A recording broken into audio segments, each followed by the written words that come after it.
Dominion space. Classified research zone. Edge of Koprulu sector. The Hyperion had survived worse than this. Jim Raynor reminded himself of that fact while staring at the tactical display showing energy readings that made no goddamn sense. The Behemoth-class battlecruiser had endured Zerg swarms, Protoss fleets, and Arcturus Mengsk's best attempts to blow them out of space. They'd limped away from Char with hull breaches and failing life support, but still flying. This was different. "Matt," Raynor said, his voice carrying the kind of controlled concern that made his XO pay attention. "Tell me those readings are sensor malfunction." Commander Matt Horner stood beside the captain's chair, his young face carrying the professional composure that had made him invaluable during 2 years of running from the Dominion. His fingers moved across the holographic interface with practiced efficiency, pulling up data streams that should have clarified the situation but only made it worse. "I wish I could, sir," Horner replied, using the formal address that meant the situation was serious. "But I've run diagnostics 3 times. Sensors are functioning within normal parameters. What we're detecting is real. Or at least something is generating these signatures. Protoss warp technology leaves distinctive quantum residue. This," he gestured at the display showing energy patterns that pulsed in colors their sensors struggled to classify. "This is Protoss warp architecture, but it's been modified. Forced into configurations that violate every principle of stable dimensional manipulation I've ever studied." Raynor leaned forward, his weathered face highlighted by the tactical display's glow. 2 years of fighting Mengsk's tyranny had aged him in ways that transcended chronology. Lines around his eyes from squinting at too many battlefields, gray threading through his hair from too many impossible decisions, and a weariness in his posture that came from leading people who trusted him into situations where some wouldn't come back. "Mengsk," Raynor said, making the name sound like a curse. "He's experimenting with Protoss tech again, after Tarsonis, after Char. After everything we've seen those artifacts do, he's still playing with fire. Intel suggests he's trying to weaponize warp conduits," Horner confirmed, pulling up intelligence reports from contacts within the Dominion who still believed in something beyond Mengsk's propaganda. "Create stable portals for instantaneous fleet deployment. Strategic advantage that would let him respond to threats across the sector simultaneously. But the energy requirements are..." He paused, while checking readings again. "They're catastrophic. If that conduit destabilizes, it won't just collapse, it'll detonate. And we're sitting right at the edge of the blast radius." "How long until detonation?" Raynor asked. "Unknown," Horner admitted. "The patterns are accelerating but not following predictable curves. Could be minutes, could be hours. Recommend we withdraw to minimum safe distance and monitor from..." The Hyperion lurched. Not from weapons impact, not from engine failure. From something that made every crew member's inner ear scream warnings about momentum and inertia, doing things neither should be able to do. The deck plates vibrated with harmonics that suggested reality itself was becoming unstable. Raynor grabbed the command chair's armrest with practiced reflexes. Around the bridge, officers secured themselves at their stations with the kind of automatic discipline that came from serving aboard a ship that attracted trouble. "Report," Raynor commanded. "The conduit's collapsing," Horner announced, his fingers dancing across controls that were reporting information faster than human cognition could fully process. "But it's not imploding, it's..." He paused, staring at readings that violated physics he'd studied at the academy. "It's inverting, creating gravitational shear that's pulling everything within 50,000 kilometers toward the epicenter. Sir, we need to burn, now, full power, our opposite vector." "Swan," Raynor transmitted to engineering. "I need everything the engines can give. Don't care about safety margins. Don't care about maintenance schedules. I need thrust." Chief Engineer Rory Swan's Scottish burr came back immediately. "Raynor, if I push these engines past red line with the hull damage we've still got from Char, we're liable to shake ourselves apart." "Better than getting pulled into whatever the hell Mengsk created," Raynor countered. "Do it." The Hyperion's massive fusion drives ignited with power output that made structural supports groan in protest. The battlecruiser's 1,200-meter hull began accelerating away from the collapsing conduit, with thrust measured in megatons. For exactly 4.7 seconds, it worked. Then space fractured. Raynor had seen a lot of things during the Guild Wars and the Zerg invasion that followed. Entire planets glassed by orbital bombardment, Zerg swarms that blotted out suns, Protoss carriers emerging from warp with enough firepower to crack continents. But he'd never seen space itself break like glass, revealing something underneath that human eyes weren't designed to process. The conduit didn't just collapse. It tore reality open with violent beauty that made monitoring equipment overload from attempting to render the impossible. Colors that didn't exist in normal space bled through the fracture. Gravity stopped being a force and became a direction that pointed toward the tear with absolute authority. "Shields," Horner commanded. "Already up," the defensive officer confirmed. "But they're failing. Whatever's coming through that conduit, it's not standard directed energy. Our shields aren't designed to deflect." Her voice cut off as the defensive systems simply gave up trying to classify the threat. The Hyperion was pulled toward the fracture despite burning at maximum thrust in the opposite direction. The battlecruiser's formidable engines, designed to move over 1,000,000 tons through normal space and warp, couldn't overcome the gravitational shear that was rewriting physics in real time. "Brace for impact," Raynor transmitted ship-wide. But impact implied collision. This was something else. The Hyperion didn't hit the fracture.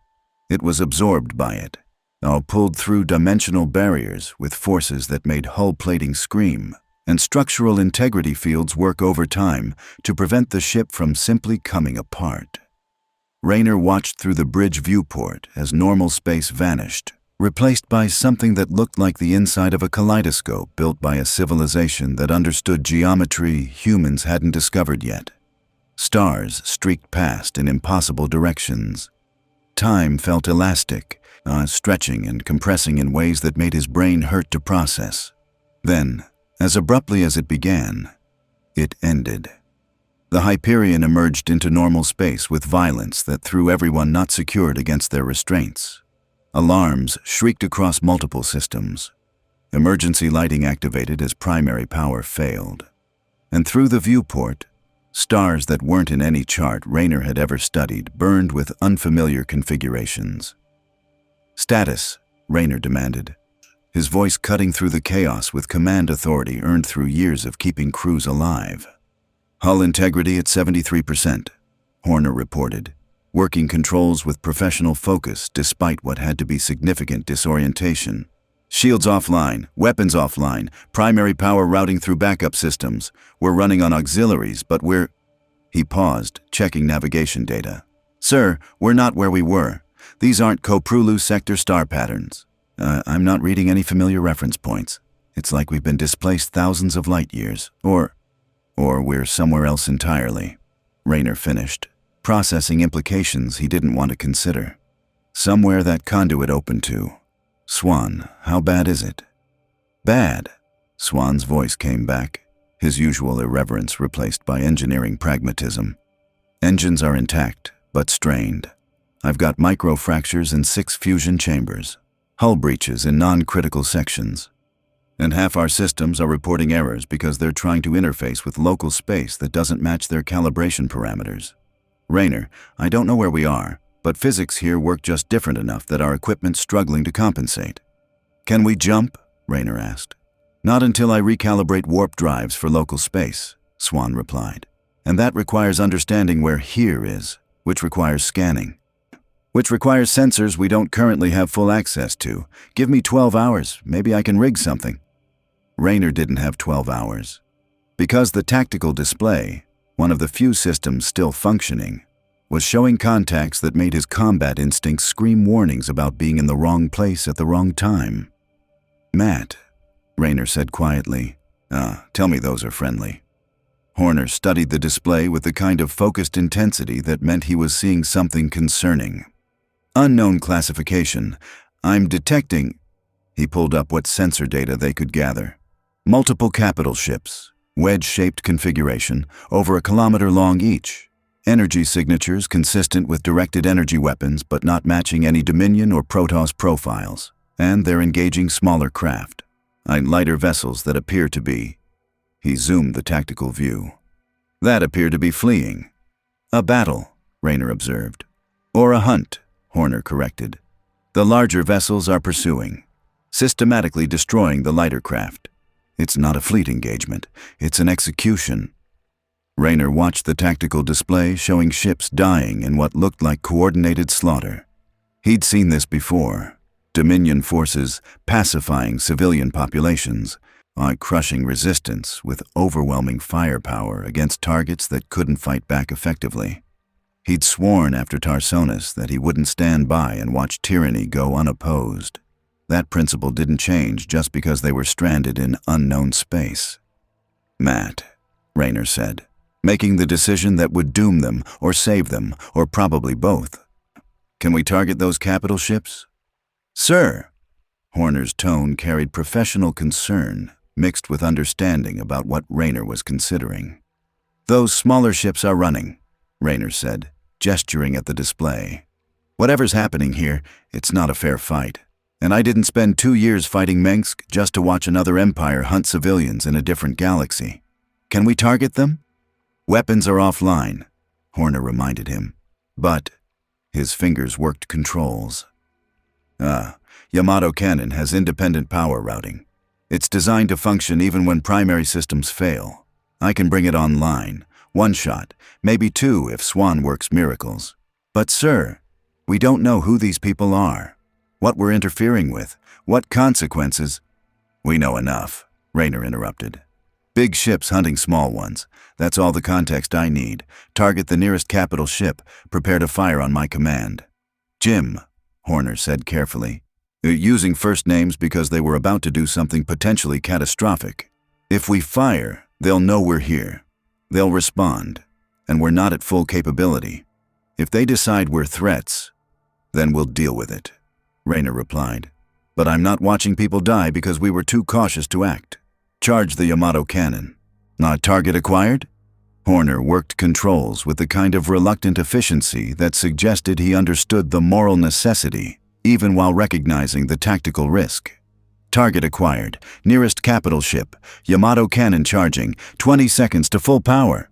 Fire when ready, Raynor ordered. The 20 seconds felt longer than they should have.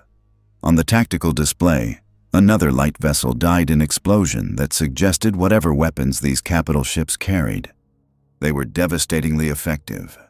3 more vessels were fleeing on vectors that suggested desperation rather than strategy. Yamato Cannon charged, Horner reported. Firing. The Hyperion shuddered as its primary weapon, a massive energy projector capable of devastating targets that conventional weapons couldn't scratch. Discharged with power output measured in terajoules.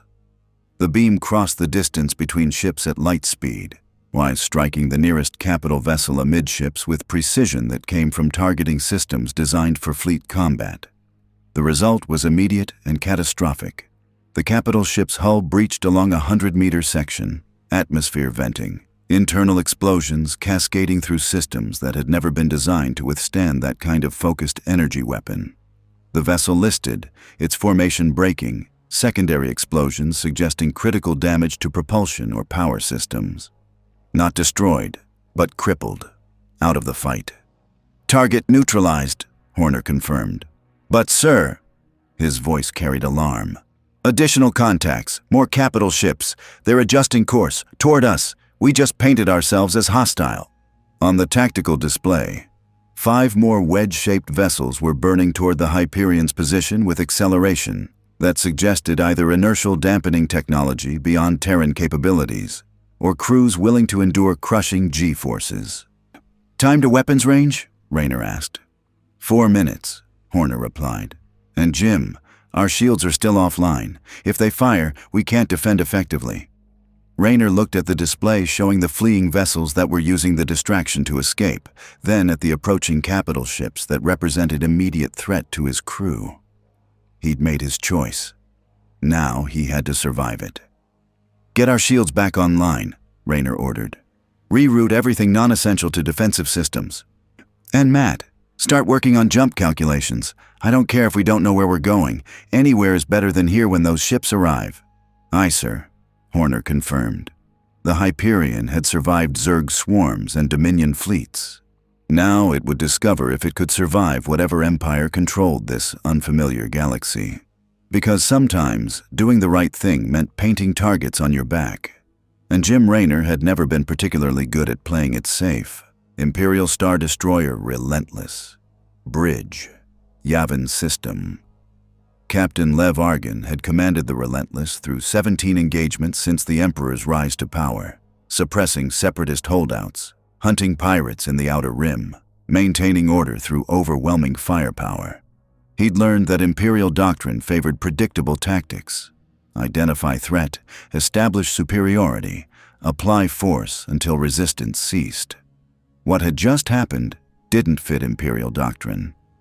"Damage report," Argon ordered, watching through the bridge viewport as the Adjudicator, sister ship to the Relentless, veteran of the Clone Wars, listed 40 degrees off-axis with atmospheric venting from massive hull breach that hadn't been there 3 seconds ago. "Unknown energy weapon," the tactical officer reported, his voice carrying confusion that transcended military discipline. "Directed energy discharge with power output exceeding standard turbolaser yields. Single beam. Surgical precision. It wasn't aimed to destroy, it was aimed to cripple. Adjudicator is reporting casualties, but the ship remains operational. Barely." "Source?" Argon demanded. "Unknown vessel," Tactical replied, pulling up sensor data that made no sense. "Approximately 1,200 meters. Configuration unlike any ship in Imperial or Rebel databases.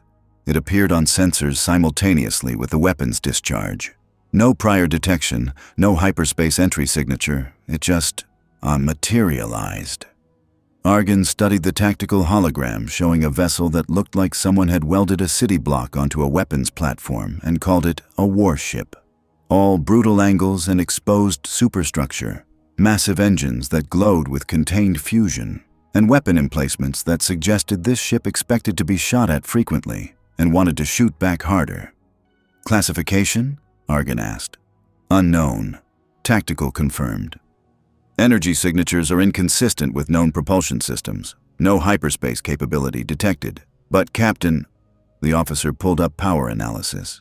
"That vessel's reactor output exceeds a Star Destroyer's by significant margin.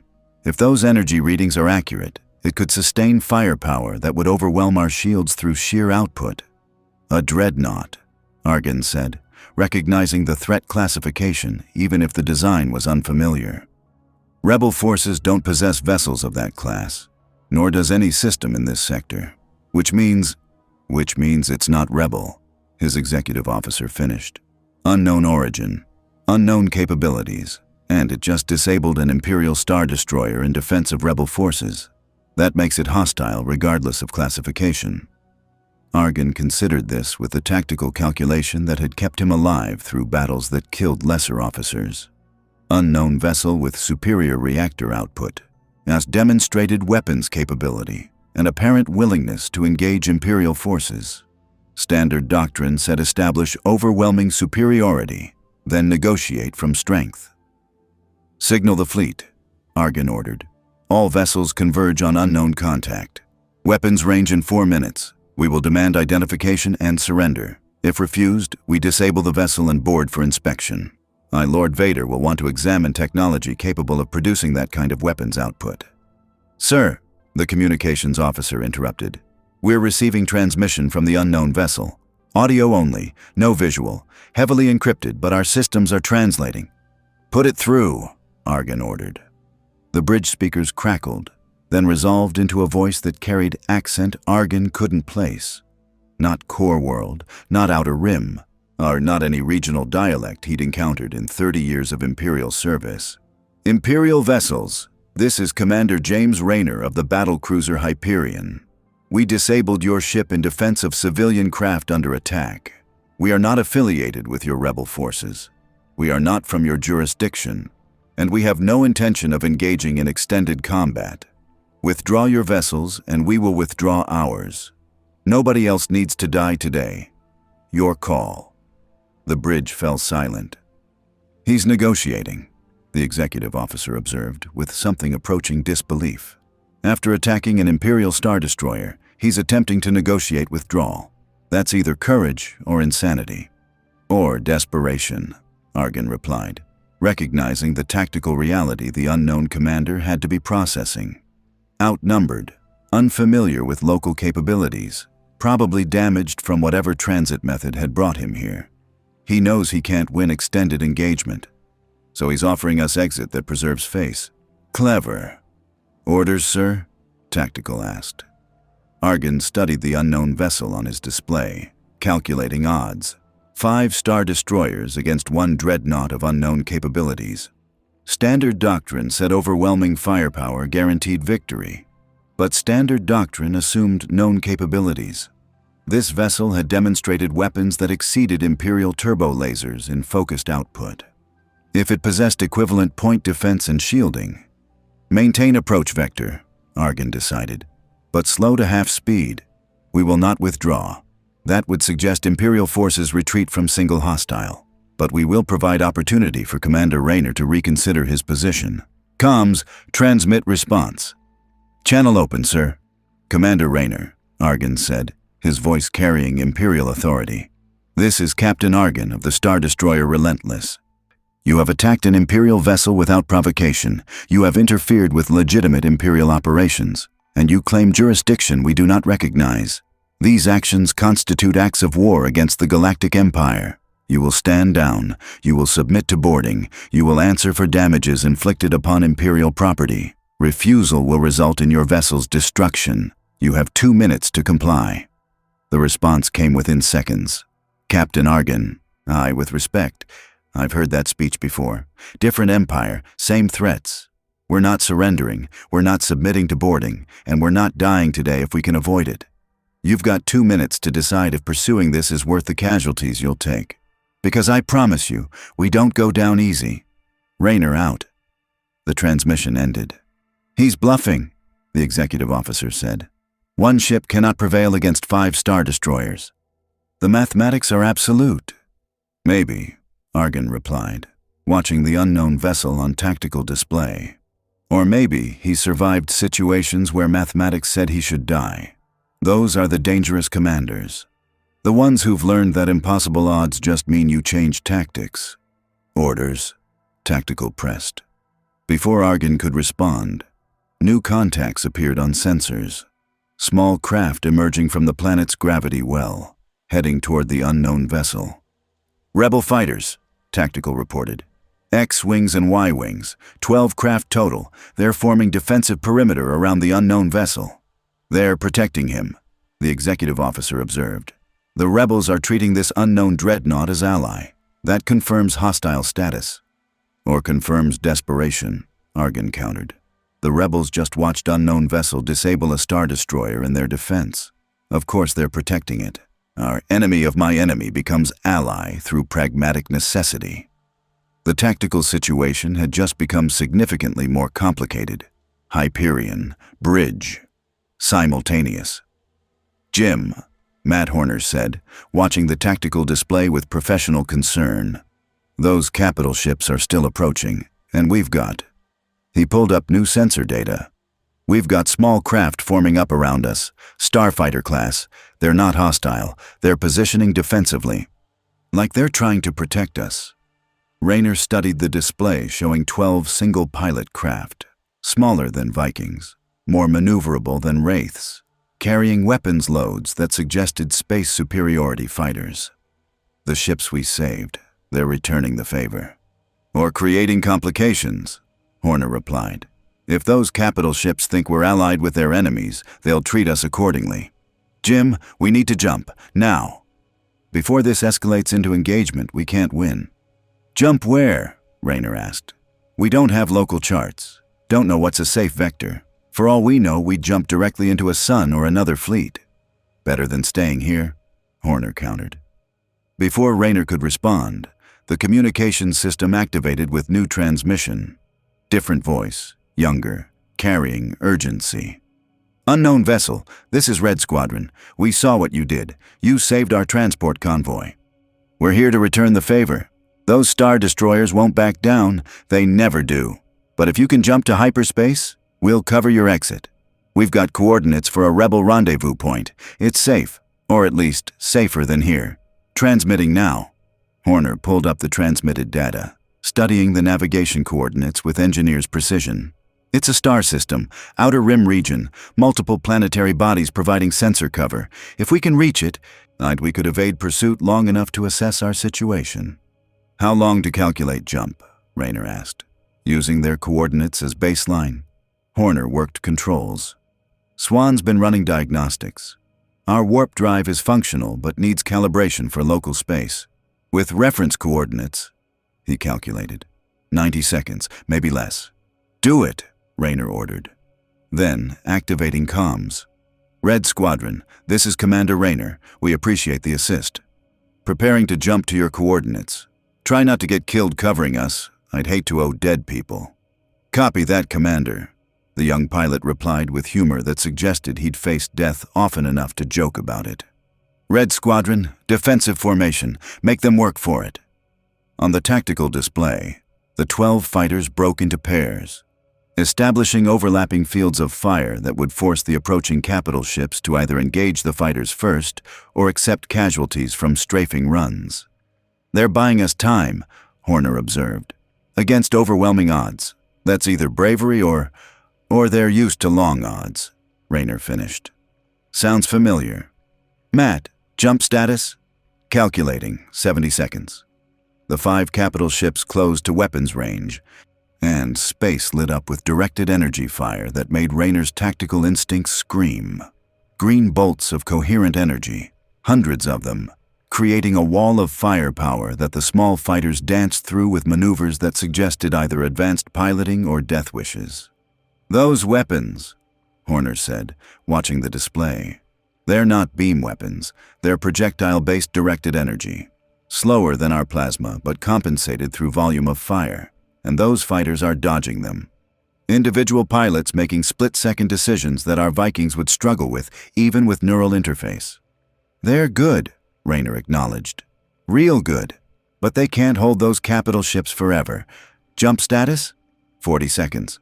One of the fighters took a glancing hit, its shields flaring before failing, the craft spinning out of control before the pilot regained stability and resumed formation. Another fighter's weapons struck one of the capital ships, scoring the hull but not penetrating, harassment rather than genuine threat.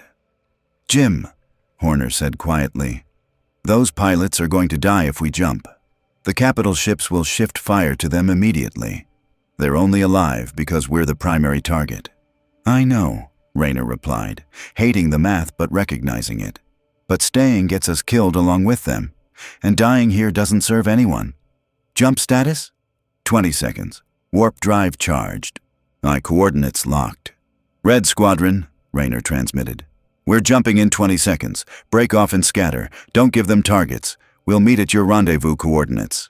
Negative, Commander, the squadron leader replied. We stay until you're gone. That's how we do things. Red Squadron, cover formation Omega. Make it count. The fighters tightened their formation, creating a defensive screen that would collapse the moment the Hyperion jumped, but would prevent the capital ships from achieving clear firing solutions until then. 10 seconds, Horner counted down. Raynor watched pilots risking death to cover strangers they'd met 3 minutes ago, recognizing the same dedication he'd seen in his own raiders, people who fought not for pay or glory, but because someone had to stand against tyranny. 5 seconds. All hands, prepare for jump, Raynor transmitted ship-wide. 3, 2, 1, jumping. The Hyperion's warp drive engaged with mechanics different from hyperspace, but achieving similar result. The battlecruiser folded space, transitioning from normal space to faster-than-light transit that looked like reality stretching until it snapped. The capital ships, the fighters, the unfamiliar stars, all vanished as the Hyperion entered warp toward coordinates that promised safety they had no reason to trust. Behind them, Red Squadron scattered as turbo-laser fire filled the space where the Hyperion had been, the pilots executing emergency jumps to hyperspace with timing measured in milliseconds. All 12 fighters survived. Barely. But survival was all anyone could ask for when fighting empires. The Rebel rendezvous point. Asteroid field. Outer rim. 6 hours after jump. The Hyperion drifted among asteroids that provided sensor cover from Imperial patrols, its damaged systems running minimal power while Chief Engineer Swan coordinated repairs that would take days they probably didn't have. Jim Raynor stood in the observation deck, a reinforced section of hull with transparent viewport that showed the asteroid field and, beyond it, the small fleet of rebel vessels holding position at safe distance. They were waiting for diplomacy, for explanations, for assurances that the massive battlecruiser that had appeared from nowhere wasn't threat, but potential ally. Raynor understood waiting. He'd done plenty of it during the Guild Wars, waiting for orders that never came, waiting for reinforcements that arrived too late, waiting for politicians to make decisions while soldiers died. He'd learned that waiting was weapon wielded by those with power against those without.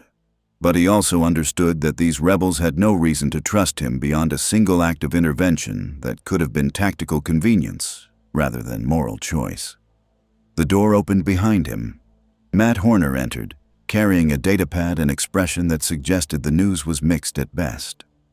"Rebel delegation is requesting permission to board," Horner reported. "Small group, diplomatic rather than military. They want to talk face-to-face, rather than through transmissions that could be intercepted." "Smart," Raynor acknowledged. "Can't trust communications when you're fighting an empire with unlimited resources. Who's coming?" "Manifest lists, 4 individuals," Horner replied, pulling up the data. One identified as Princess Leia Organa of Alderaan. Another as General... He paused, checking pronunciation. John Dodonna, military commander, and 2 support personnel. "No weapons beyond standard sidearms. They're requesting formal meeting in our conference room." "Princess," Raynor repeated, letting skepticism color the word. "Royalty playing at rebellion. That usually ends well." "Actually," Horner said carefully, "according to the intelligence data they've been transmitting, establishing common ground, proving they're legitimate. Princess Leia's homeworld was destroyed, completely, by the Empire. Something called a Death Star. On planet-destroying battle station. She's not playing at rebellion, Jim. She's leading it because she's got nothing left to lose." Raynor absorbed this with the kind of cold recognition that came from understanding loss. They glassed her world, like Tarsonis.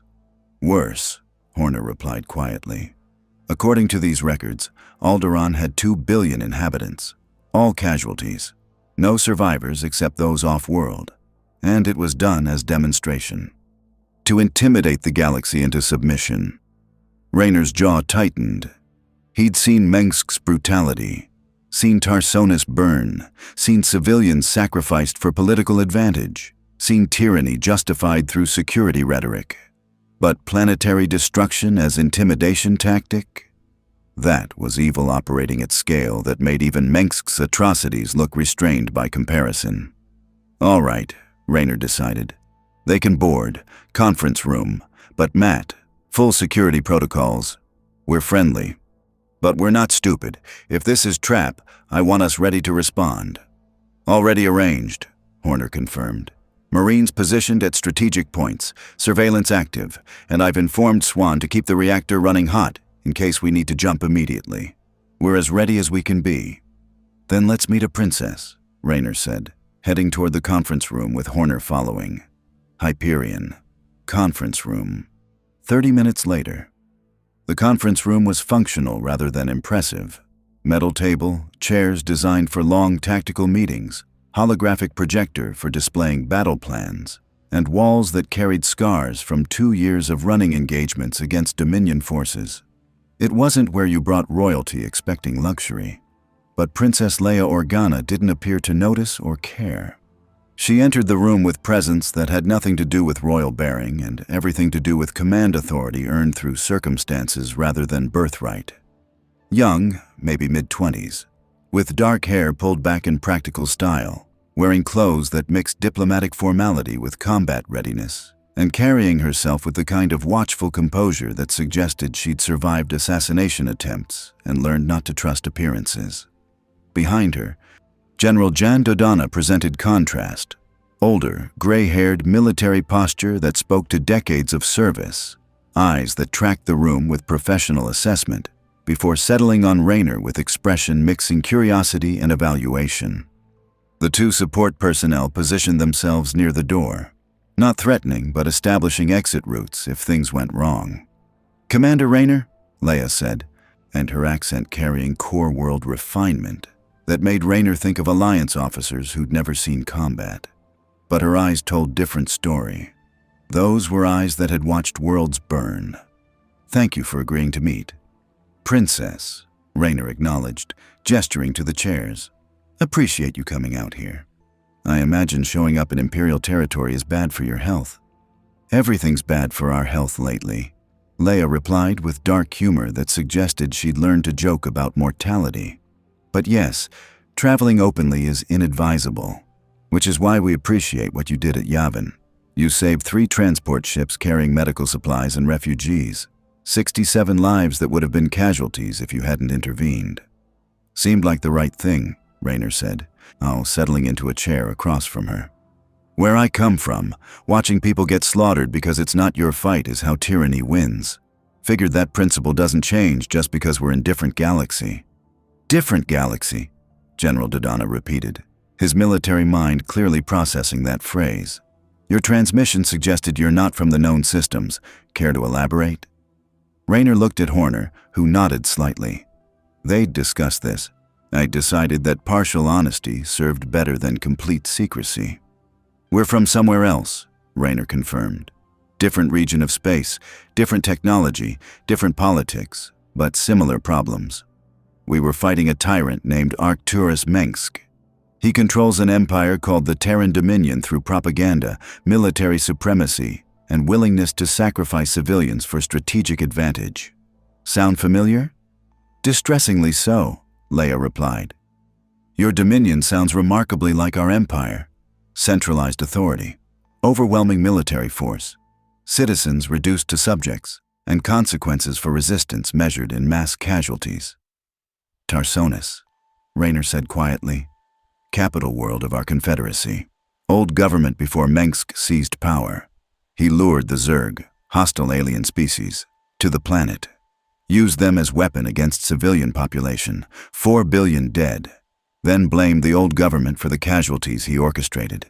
Used the tragedy to justify his coup. The silence that followed carried weight of shared understanding. Tyranny operated similarly, regardless of which galaxy spawned it." "Alderaan," Leia said, matching his honesty with her own. "My homeworld. 2 billion inhabitants, destroyed by the Empire's Death Star as demonstration of power, to force my compliance with interrogation, to intimidate the galaxy into submission, and, like your Mengsk, and the Emperor claims the destruction was necessary for order, for peace, for security. Funny how tyrants always justify atrocities through security rhetoric," Raynor observed. "Mengsk called it establishing humanity's dominance. Your Emperor probably uses similar language." "Peace through strength," Leia confirmed. "The official doctrine, which translates to obey or die. Resist, and your world burns." "So what's your plan?" Raynor asked. "Your rebellion, small fleet, limited resources, fighting an empire that has..." He looked at Dodonna. "What? 1,000 ships? 10,000? "More," Dodonna replied grimly. "The Imperial Starfleet numbers over 25,000 Star Destroyers alone, not counting support vessels, planetary garrisons, or sector defense forces. We have approximately 400 ships total, most of them outdated or captured vessels. We're outnumbered, outgunned, surviving on hope and favorable logistics." "That's not a fight you win," Raynor said bluntly. "That's a fight you survive until something changes the mathematics." "What's your something?" "We destroyed the Death Star," Leia said, her voice carrying pride tempered by recognition of cost. "A farm boy from Tatooine, Luke Skywalker, fired the shot that destroyed the Empire's ultimate weapon. Proved they're not invincible. Proved that focused strike against critical vulnerability can achieve what conventional forces cannot. That's our strategy. We don't fight the Empire's full strength. We hit targets that matter, inspire systems to resist, force the Empire to spread their resources across the galaxy until they're too thin to maintain control. Insurgency doctrine, Raynor said, recognizing the tactics. Guerrilla warfare at galactic scale. Make occupation so expensive that the Empire eventually decides it's not worth the cost. I've read the theory. Problem is, theory assumes your enemy cares about cost. Mengsk doesn't. If suppressing resistance costs him 1,000,000 lives, he spends them and calls it victory. Your Empire the same? Yes, Dodonna confirmed. The Emperor doesn't negotiate, doesn't withdraw. He simply escalates until resistance breaks or is exterminated, which means our insurgency must be perfect. One major defeat, one failed gamble, and we lose credibility that holds the alliance together. We're fighting on moral rather than military superiority. The moment we appear to be losing definitively, and systems stop supporting us. That's a hell of a tightrope, Raynor observed. It's all we have, Leia replied. Which brings us to why we're here. Commander Raynor, your ship demonstrated capabilities that exceed standard Imperial vessels. You disabled a Star Destroyer with single shot. You possess reactor output that suggests sustained firepower beyond conventional capital ships. And you're clearly not aligned with the Empire. That makes you potential ally we desperately need.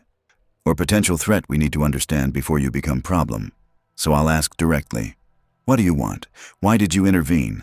And what happens now that you're stranded in our galaxy? Raynor appreciated the directness.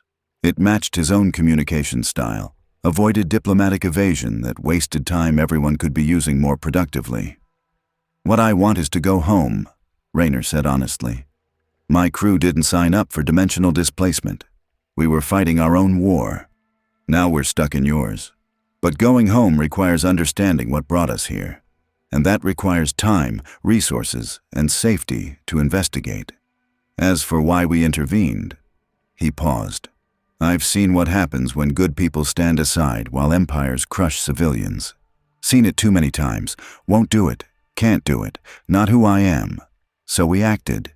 And now we're dealing with consequences. What consequences concern you most? Dodonna asked with military pragmatism.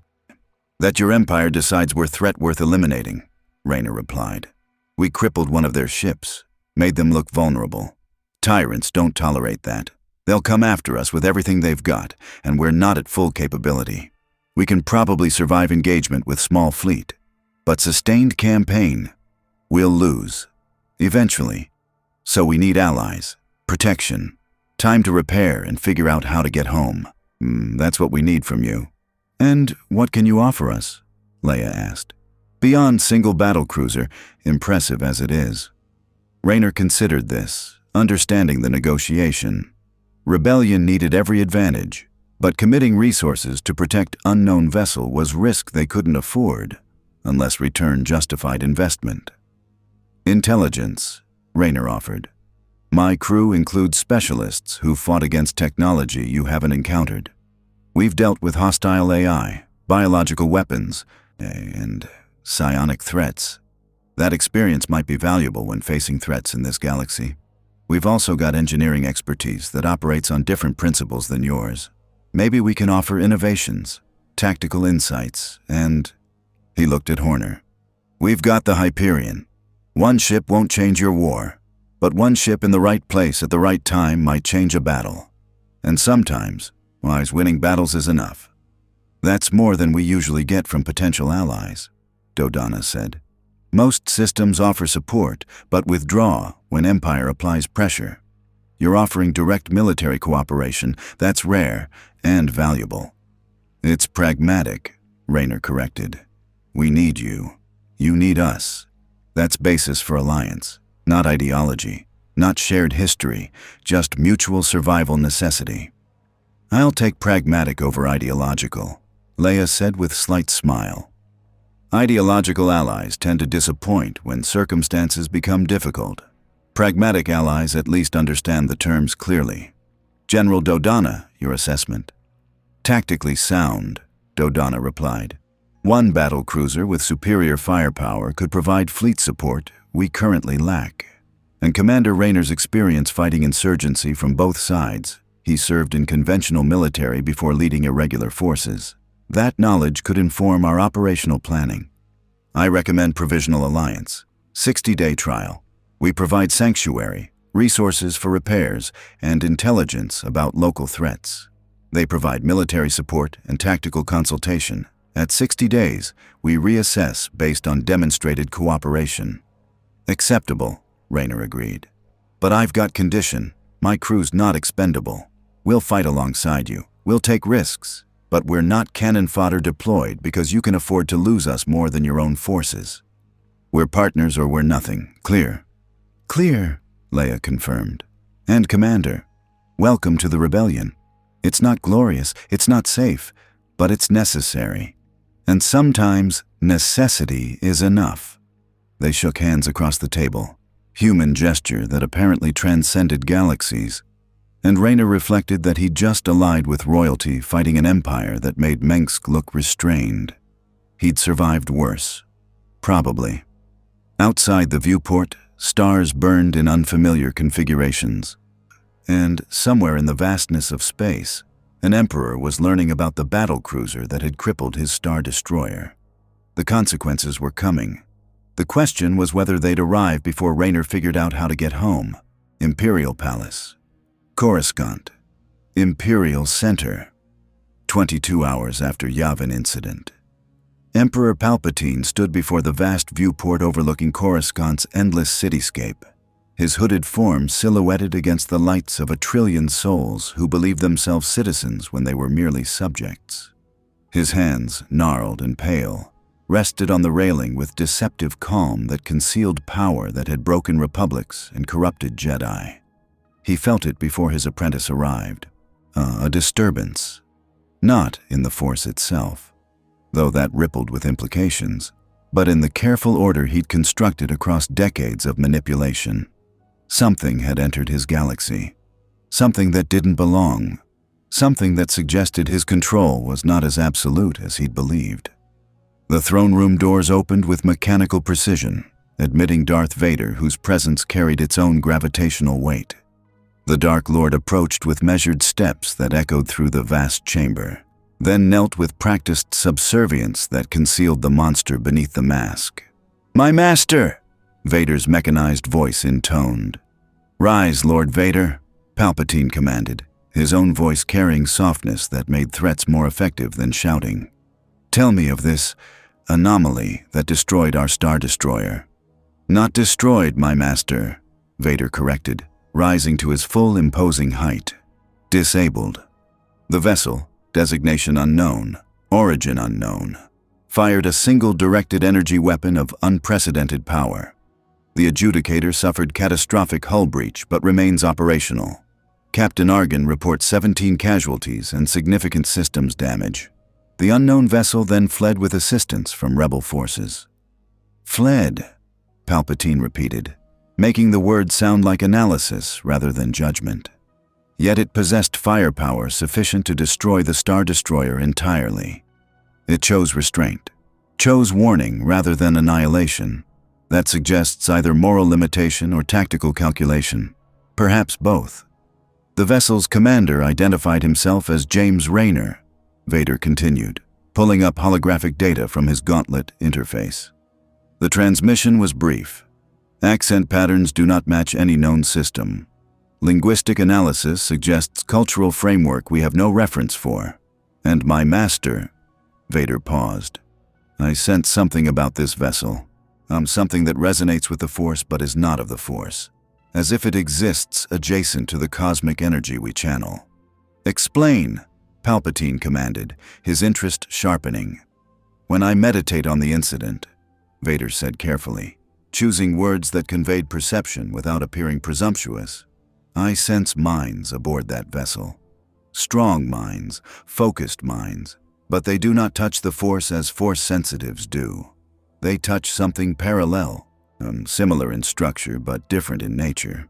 As if," he paused again, as if there are multiple forms of cosmic energy, and they have learned to manipulate one we do not recognize. Palpatine's eyes narrowed with interest that transcended political calculation. Intriguing. The Jedi believed the Force was singular, universal, present in all living things across all space. Yet you suggest there are other energies, other powers. That would imply the Jedi's understanding was incomplete, that their arrogance blinded them to possibilities beyond their doctrine. Yes, my master, Vader confirmed. This vessel, Palpatine continued, his mind already processing implications, it appeared without hyperspace signature. It engaged Imperial forces in defense of rebels. It demonstrated technology we do not possess, and its crew may wield powers parallel to the Force. Lord Vader, do you understand what this means? That we face unknown threat, Vader replied. That we face unknown opportunity, Palpatine corrected with a smile that didn't reach his yellow eyes. If their technology can be acquired, if their powers can be studied, if their knowledge can be extracted, imagine what the Empire could accomplish. Imagine weapons that exceed Star Destroyers. Imagine warriors who wield energies the Jedi never comprehended. Imagine an empire that spans not just this galaxy, but others. The rebels have likely offered them sanctuary, Vader observed. They will be hidden, protected, difficult to locate without significant resources. Then we dedicate significant resources, Palpatine decided. Lord Vader, you will personally investigate this matter. Find Commander Raynor, find his vessel, and determine whether he represents threat to be eliminated or a set to be acquired. I leave the determination to your judgment, but I want results, not excuses. Yes, my master, Vader replied, bowing.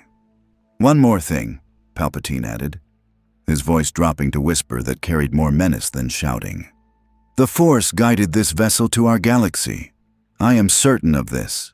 The cosmic energy does not act randomly. It brought them here for purpose. Whether that purpose serves the dark side or opposes it remains to be seen. But Lord Vader, his eyes locked on his apprentice, if they possess power parallel to the Force, they may be immune to techniques you have mastered.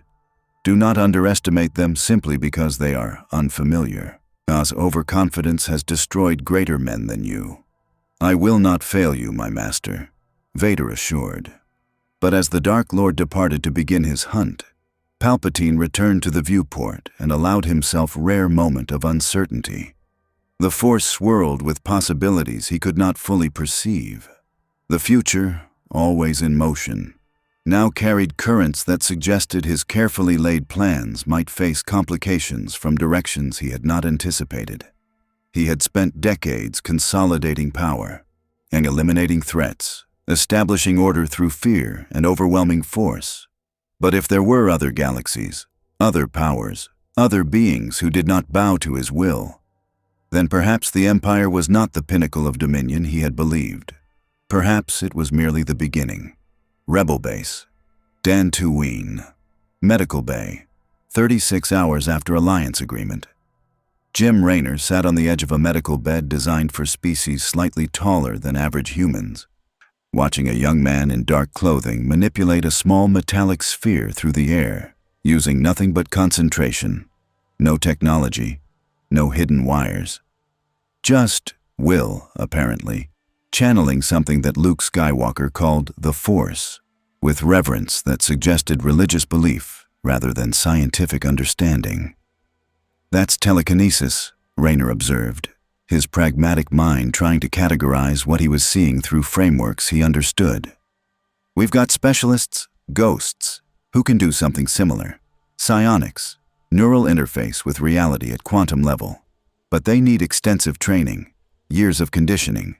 You're doing it naturally.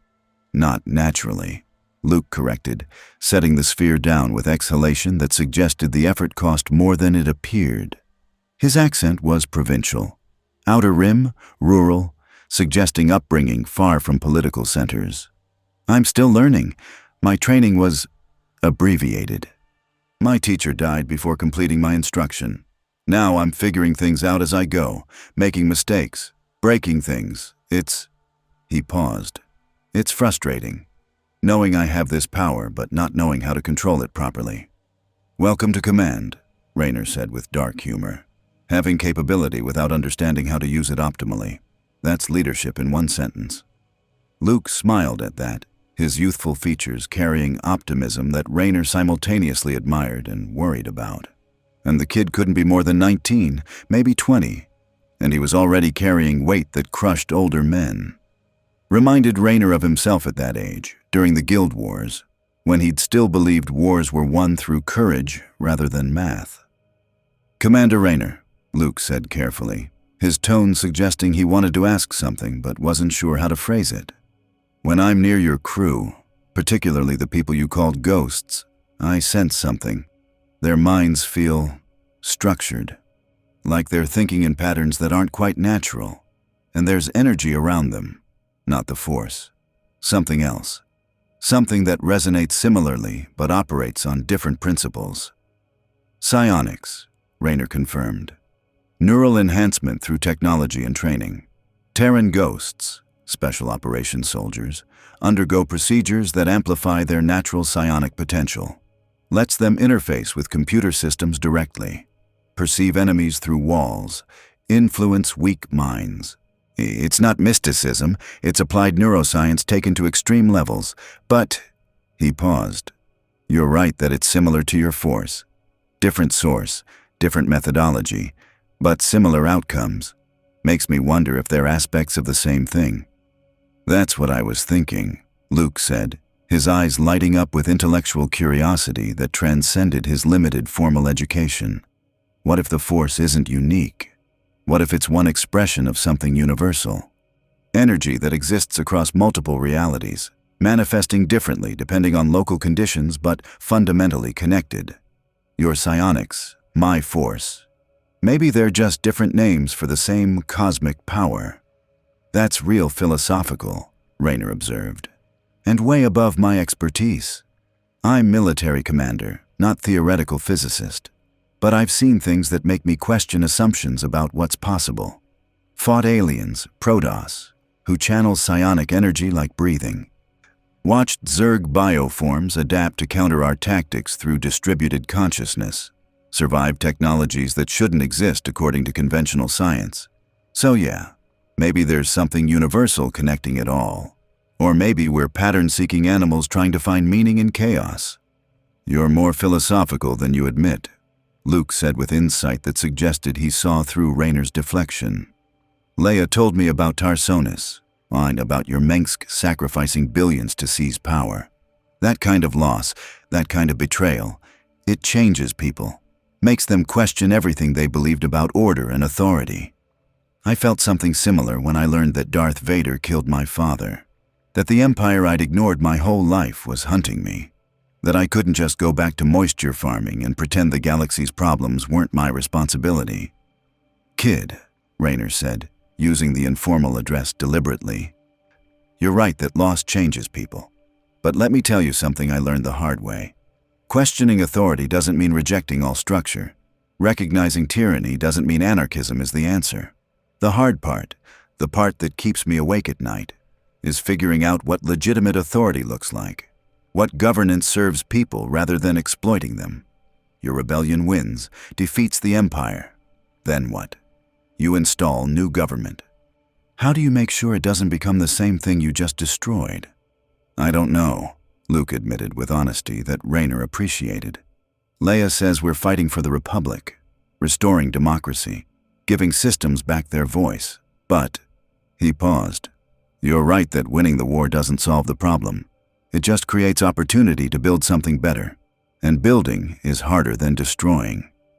Before Raynor could respond, an alarms shrieked through the rebel base. Not medical emergencies, but combat alerts that made both men immediately move toward tactical positions with reflexes born from too much experience with violence. Matt Horner's voice came through Raynor's comm. Jim, we've got Imperial forces approaching Dantooine.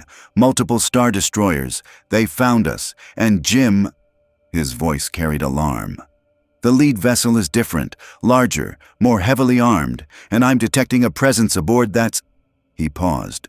I'm searching for words. That's wrong, like pressure against reality. Swan's ghost operatives are reporting psychic interference. Something powerful is on that ship, something that feels predatory. Raynor and Luke exchanged glances. Raynor's grim recognition, Luke's dawning horror. "Vader," Luke said quietly. "He's here. I can feel him through the Force, like black hole, consuming everything around it. He's coming for us, for you, for everyone." "Then we show him what happens when he hunts people who don't scare easy," Raynor replied, already moving toward the hangar where the Hyperion waited. "Luke, get your people evacuated. We'll buy you time." "Commander," Luke objected, "you can't fight Vader. He's something beyond normal combat. I barely survived our last encounter. He'll kill you."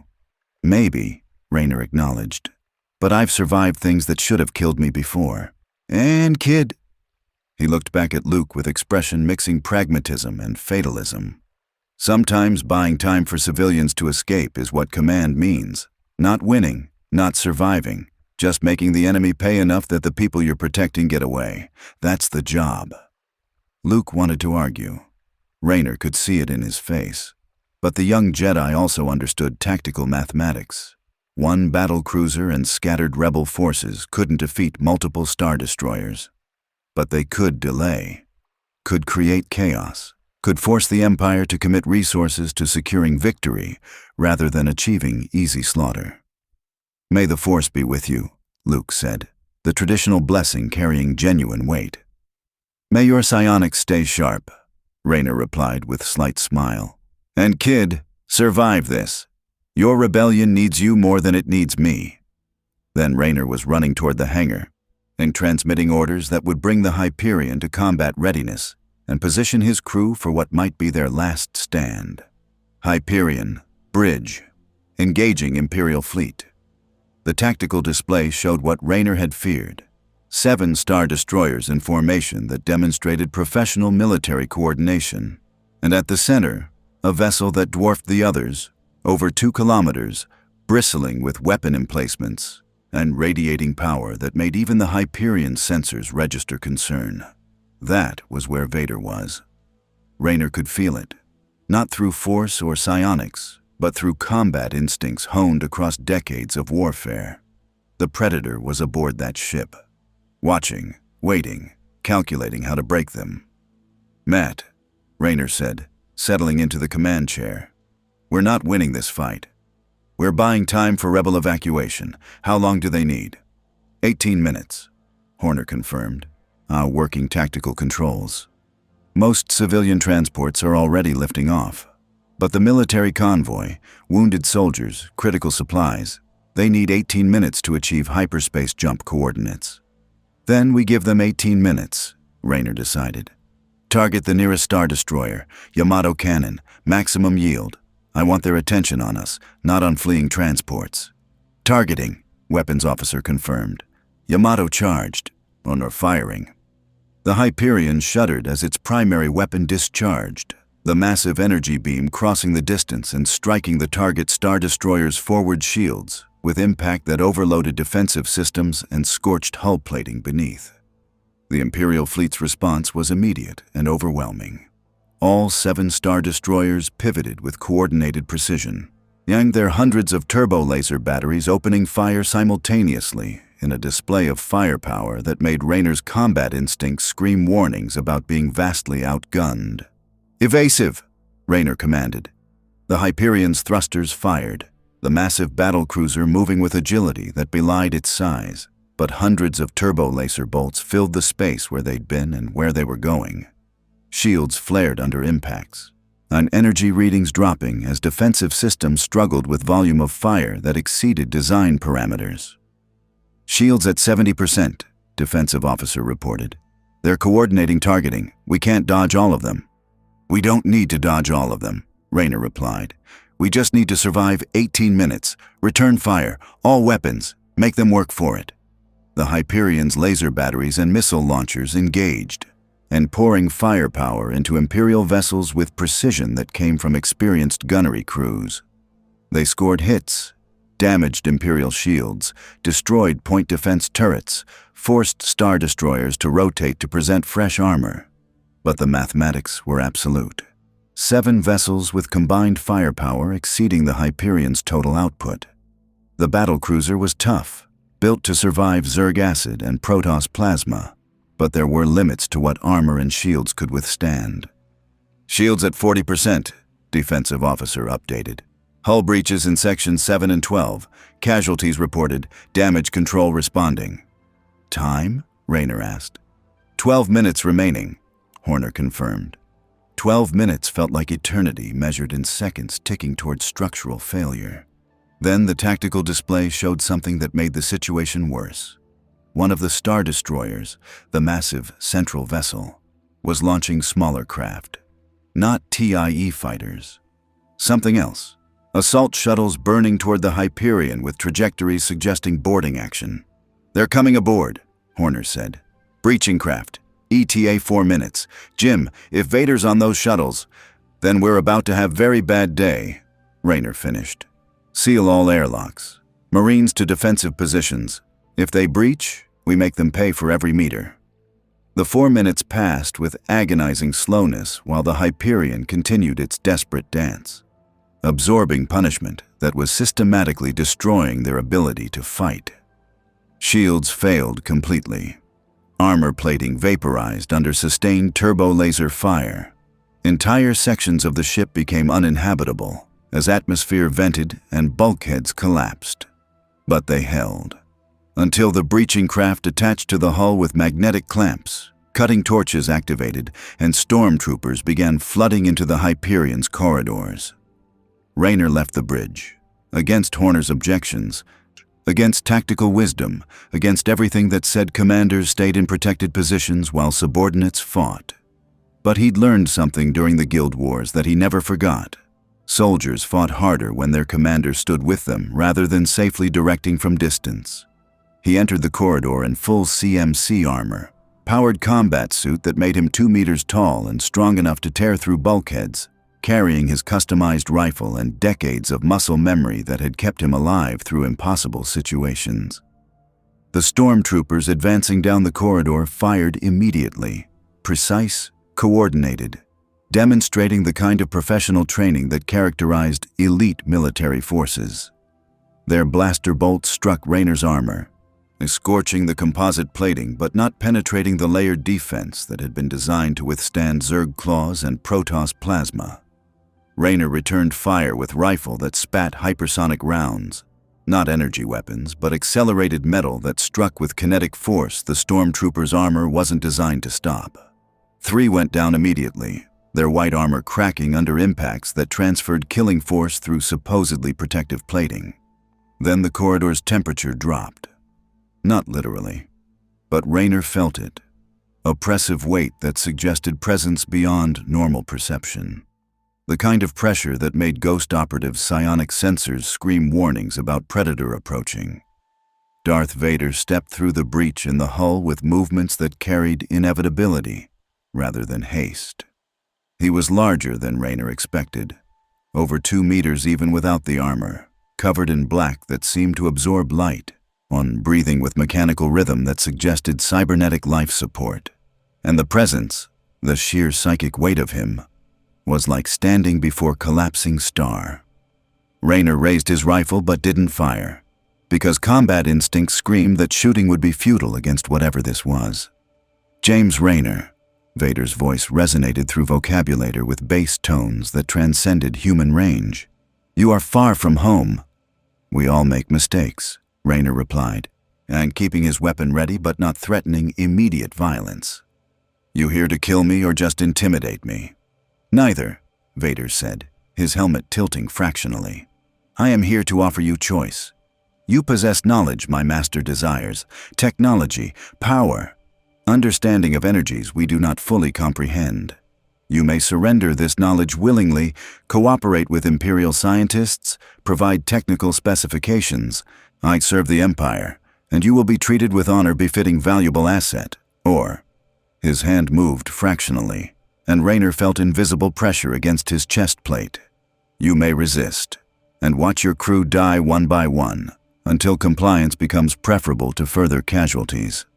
"That's some offer," Raynor said, bracing against the telekinetic pressure. Surrender or die. Real generous. But let me make you a counteroffer. You back off, withdraw your forces, and nobody else has to die today. Because I've fought tyrants before, Vader. Beat some of them, survived the rest. And I've learned something important. Threats only work when the person you're threatening values their life more than their principles. I don't. So either kill me now, or accept that we're going to keep fighting until one of us can't anymore. The pressure increased. Magnetic boots activating to keep Raynor anchored as invisible force tried to crush him against the bulkhead.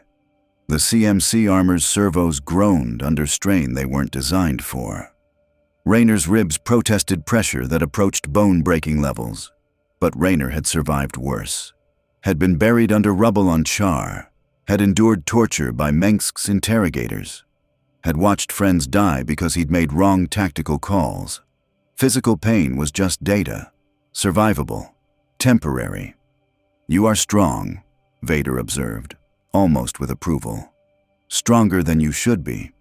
Your armor enhances your physical capabilities, but I could kill you regardless. Collapse your lungs, stop your heart, break your spine. Yet I do not, because my master believes you are more valuable alive than dead. But that assessment can change. Then change it, Raynor challenged. Because I'm not bending knee to another emperor. Been there, refused that, got the scars to prove it. Before Vader could respond, the Hyperion shuddered. Not from weapons fire, but from something else.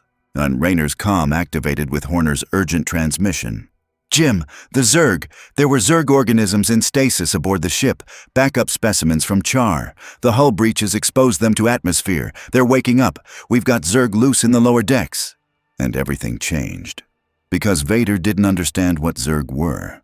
Didn't understand that Terran, Empire, and Rebellion meant nothing to biological nightmare designed by ancient civilization for war. The screaming started 3 decks down. Vader's helmet turned toward the sound with what might have been curiosity. And Raynor realized that his galaxy's horror had just been introduced to this one. Vader, Raynor said quietly, we've got bigger problem than each other, and if you don't let me deal with it, everyone on this ship, Imperial and Rebel, is going to die. Your call. The Zerg have entered the Star Wars galaxy. Vader faces threat his force powers were never designed to counter. And Jim Raynor must forge alliance with the Dark Lord or watch biological nightmare consume both their realities. Some wars end, others merge. And when galaxies collide, survival means recognizing that yesterday's enemy might be tomorrow's only ally against threats neither universe was prepared to face. The swarm is awake, and it's hungry.